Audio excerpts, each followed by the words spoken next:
They thought humanity would break. They thought our spirit was fragile, that grief would shatter us. But when the ashes cleared, the galaxy learned a terrible truth. You can wound humanity, but you will never chain us. Before we start, please like and subscribe, and tell us where you're watching from. The Celtic Empire ruled with fear. They were old, vast, and certain of their supremacy. Their fleets stretched across hundreds of systems. Their banners hung over conquered species who had long ago forgotten resistance. To the Celt, terror was strategy. Rebellion was answered not with negotiation, but with annihilation. They had burned cities, sterilized worlds, and erased entire cultures, all to remind the galaxy that their rule was eternal. But then they struck Terra's frontier colonies. The world of New Carthage was a green jewel on the rim, home to 500,000 pioneers, most of them families. Children laughed in the open plazas, played along the rivers, and dreamed of futures brighter than the frontier's dangers. When the Celt fleet arrived, the colony raised its planetary shields and sent desperate messages to Earth for aid. But the Empire was not interested in siege or conquest. They were interested in punishment.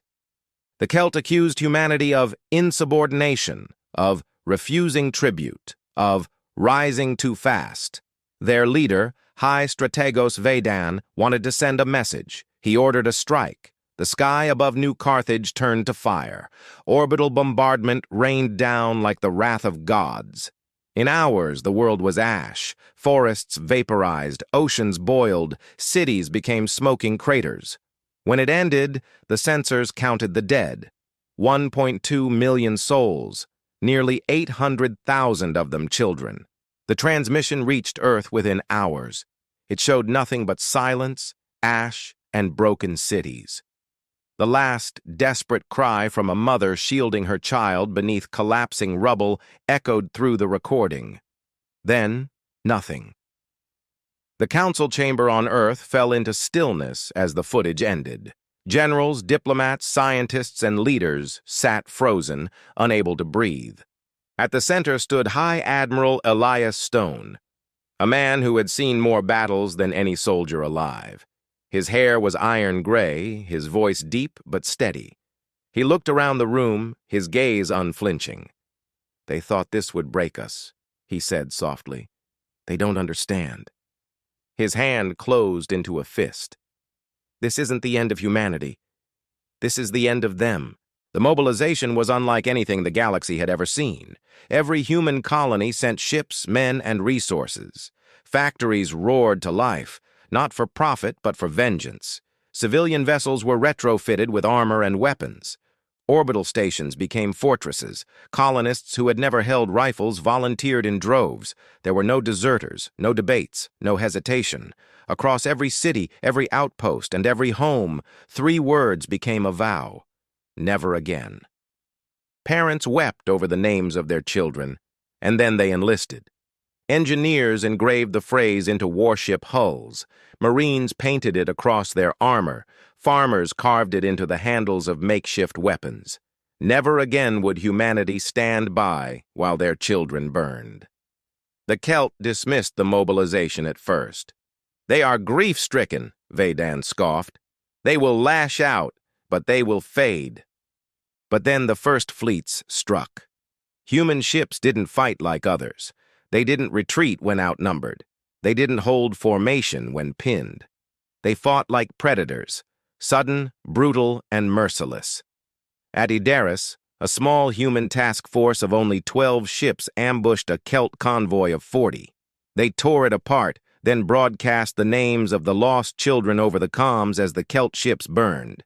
At Maris Prime, human Marines boarded a fortress station, not to hold it, but to carve into its databanks. They left behind a single message in glowing letters across the walls: "For New Carthage." The Celt commanders began to whisper. This was not rebellion. This was not resistance. This was retribution. Admiral Stone knew fury alone would not be enough.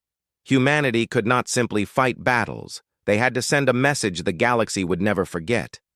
And so, he called the Council of War. "We will not simply punish the Empire," he said, his voice echoing through the chamber. "We will show every species what it means to cross humanity. They will learn that our children are sacred. They will learn that we will never forgive, never forget, and never relent." No one argued. The plan was forged.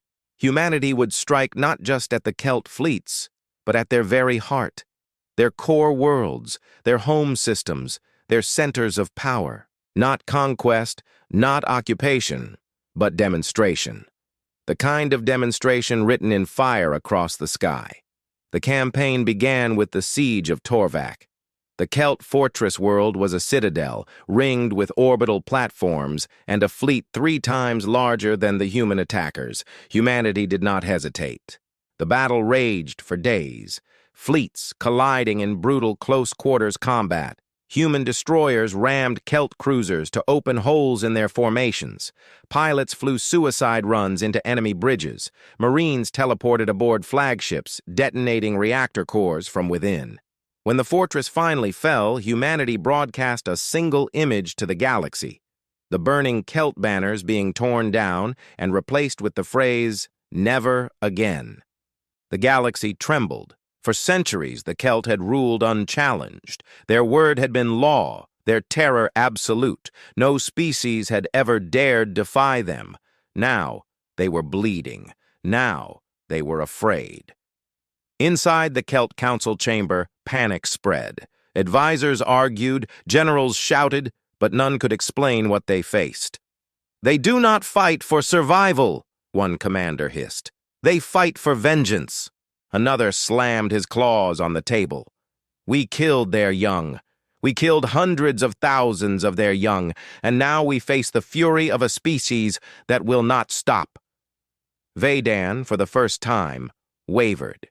He looked at the reports of human fleets advancing relentlessly, of allies flocking to their cause, of worlds rising in revolt.